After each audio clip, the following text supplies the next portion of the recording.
शिवाय या सरासरी मंत्राचा जप केलास. राम नामात मी मग्न असते रे. माझ्या राम नामाच्या ध्यानाचं विसर्जन तू केलंस.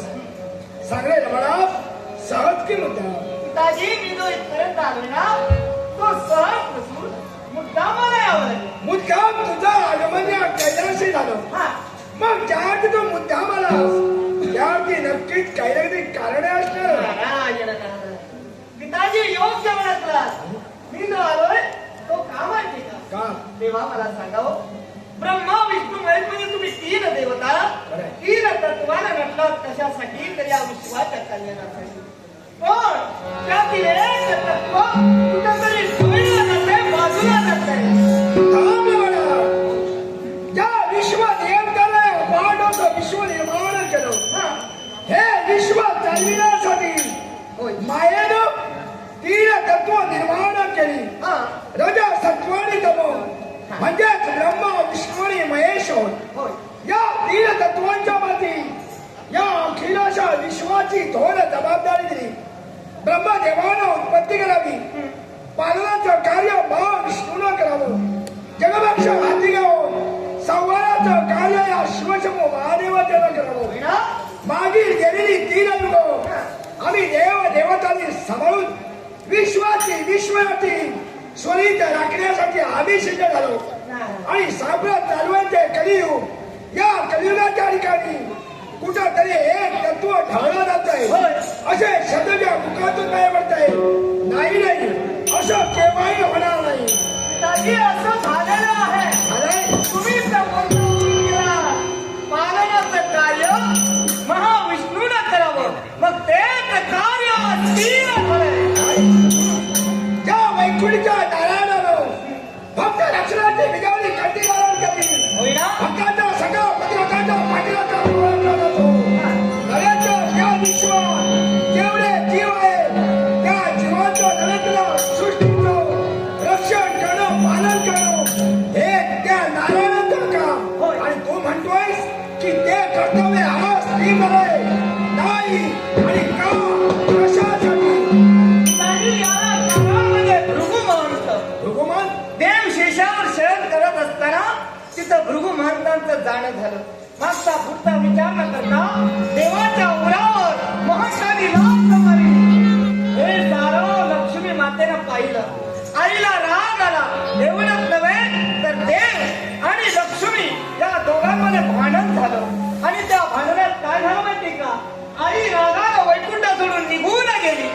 आणि एवढंच नव्हे आईची समजूत काढण्यासाठी देव सुद्धा तिच्या मागोमाग गेले. पण आई काही देवाला मिळाली नाही. पण देव कुठं गेला माहिती का. मृत्यूलोकाच्या ठिकाणी शेषाच्या पर्वतावर एका वारुळात तो स्थिर झाला. गेला बघा वैकुंठीचा नारायणच येतो. साम्राज्य चालू आहे कलियुग. या कलियुगाची रचना देखासमोर येऊन आज लक्ष्मी नारायणाचं भांडण झालं. बरोबर. जरी भांडण झालं वैकुंठ नारायण जरी एका वारुळा स्त्रीला झाला तरी आपलं कर्तव्य तो केव्हाही विसरणार नाही.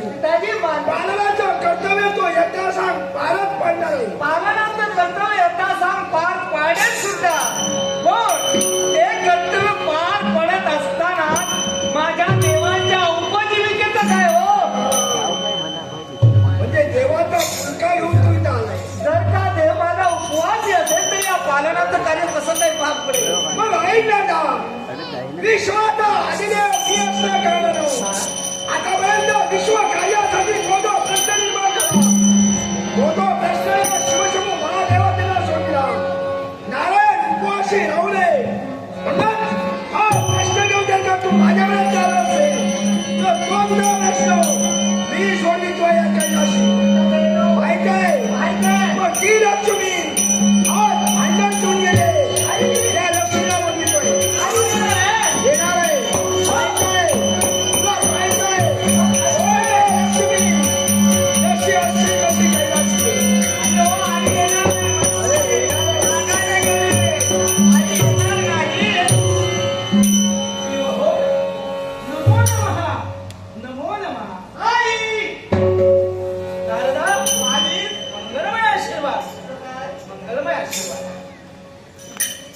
आई पुत्रांची भेट देव हो.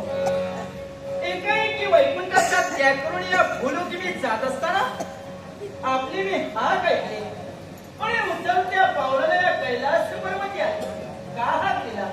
लक्ष्मी हा वैकुंठीच्या ठिकाणी नारायणाचं जो भांडण झालं हो या लग्नाकडे सर्व मला कळलंय. भांडण झालं वैकुंठीचा नारायण यावेळी वैकुंठात त्याग करून भूलोकाच्या ठिकाणी गेला. भूलोकाच्या ठिकाणी तूही वैकुंठीचा त्याग करून त्या रस्त्याने तुला मी पाचारण केलं. हो तुला बोलविलं काय असेल तर एका दैवी तत्वानं दुसऱ्या दैवी तत्वाला सहाय्य करावं हा यासाठी मी तुला पाचारण केलं. मग चिंता करू नका. आतापर्यंत या दैवी तत्वासाठी तर मी झटत आलो. पण आज जर आमचं सहाय्य जर तुम्हाला हवं असेल तर आम्ही तुम्हाला आमचं सहाय्य देण्यासाठी तत्पर होतो. पण माझा एक प्रश्न तुमच्याजवळ आहे. असा कोणता? वैकुंठाच्या ठिकाणी माझे पतिमाय परमेश्वर वैकुंठीचे नारायण आणि माझं भांडण झालं. वैकुंठाचा त्याग करून या भूलोकी जात असताना आमचं मनात अस्थिर होऊ लागलं. मला आमचा चंचल म्हणू लागलं. आम्हाला कुठे स्थिरता नाही, वैकुंठी मुळीच नाही. वैकुंठी तर मी आता जाणारच नाही, मुळीच नाही. म्हणून आमचं मन चंचल झालं, मनाला स्थिरता नाही. मग मला सांगा आमच्या मनाला कुठेतरी स्थिरता राहावी यासाठी आमची जागा कोणती? मुळीच नाही. देवा, प्रश्न असा आहे. हा लक्ष्मी आतापर्यंत आम्ही देव देवता विश्व कार्यासाठी धकत आलो. हा कलियुगाची रचना जगासमोर ठेवून बरोबर हा प्रश्न तू माझ्या समोर उपस्थित केला. हो मग तुला जागा मी देतोय. आपण मग ऐक, हा माझी म्हटली दाक्षायणी. हो या दाक्षायणीचे तुझा नवरा म्हणजे नारायण. वैकुंठीचे नारायण. या नारायणानं हा दाक्षायणीच्या बेटाचे 108 तुकडे केले. सुदर्शनाच्या साह्यानं हा त्या 108 तुकड्यापैकी एक तुकडा डोळ्याकडचा भाग करवीर पंथात पडलाय. करवीर प्रांत. त्या करवीर पंथाला अजूनही महत्व नाही. बरोबर. त्या करवीर पंथाला महत्व प्राप्त करून देण्यासाठी हा तू करवीर पंथावर स्थिर. करवीर प्रांतामध्ये म्हणजे मनाच्या समाधानासाठी कुठेतरी स्थिरता मिळावी म्हणून आमचा जाणारा ते करवीर प्रांतामध्ये. करवीर पंथावर स्थिर हो. भक्त भक्तीची इच्छा परिपूर्ण करा. नक्कीच करेल. आता मी तुला काय बोलले आहे सांगा. लक्ष्मी. हा जो वैकुंठीचा नारायण वळवळा स्थिर झाला हा तो वैकुंठा नारायण उपवासी राहू नये म्हणून आज आम्हाला देव देवतांना काही नाट्य घडवायला पाहिजे. बरोबर आहे. आणि आपला देव उपवासी राहू नये हा पुढचा याला म्हणाला आहे. पण ती चिंता आम्हाला आहे. हो. याच्यासाठी तू नावात बदल केला पाहिजे. नावात बदल. रूपात बदल, वेशात बदल. एका गवळणीचं रूप धारण करून राजा चोळ राजापर्यंत गेला पाहिजे. एका गवळीचं रूप धारण करून राजकर्ता राजा चोळ याच्यापर्यंत गेलं पाहिजे. तू एकटीच नव्हे तर नारदा तू माझ्या संगत आहे. बाबा, तिथं या लबाडाचं काम नाही. नारद माझ्या संगत नको. नारदाला जर का तू दिलंस तर तिथं घोटाळा होणार आहे. नको नको. कारण याच्या तोंडात काही राहत नाही. हे सत्य आहे. जोपर्यंत आमचा कार्यभाग परिपूर्ण होत नाही हे लबाडा तोपर्यंत भूलोकात तू यायचं नाही. तुझ्या समोर मी स्वतः आपण आणि सत्यलोकीची देवता विरांची असणार आहे. आणि आम्ही सुद्धा वेशात बदल करणार आहोत. हा वेशात बदल कोणता माहितीये? सत्यलोकीची देवता एक लहान माणसाचं रूप आहे. वासरू आणि मी स्वतः गाईचा रूप धारण करणार आहे. तू स्वतः आम्हाला राजा चोळ राजापर्यंत नेलं पाहिजे. तिथं काय केलं पाहिजे हे तर मी मार्गात बदल करणार आहे. पण राज्याशी दाखवण्यासाठी या बदल करणार. हर हर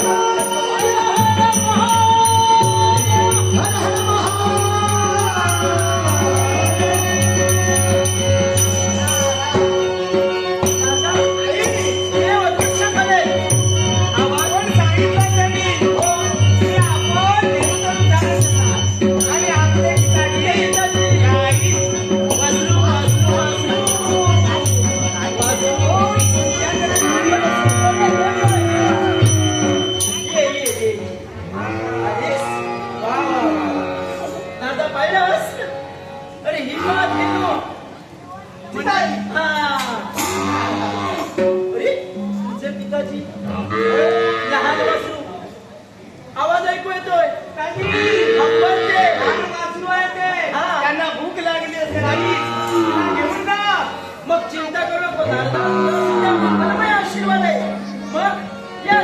एवढे निर्मळ प्रकारचे कार्य परिपूर्ण करायला हवं.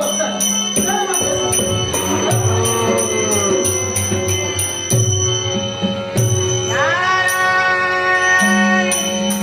हे नाथ कृष्णाने अटकला.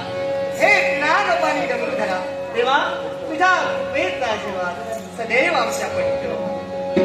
ओम नमः शिवाय. ओम नमः शिवाय. ओम नमः शिवाय. ओम नमः शिवाय. अस्मृती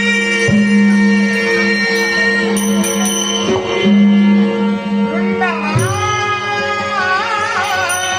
ओम नमः शिवाय.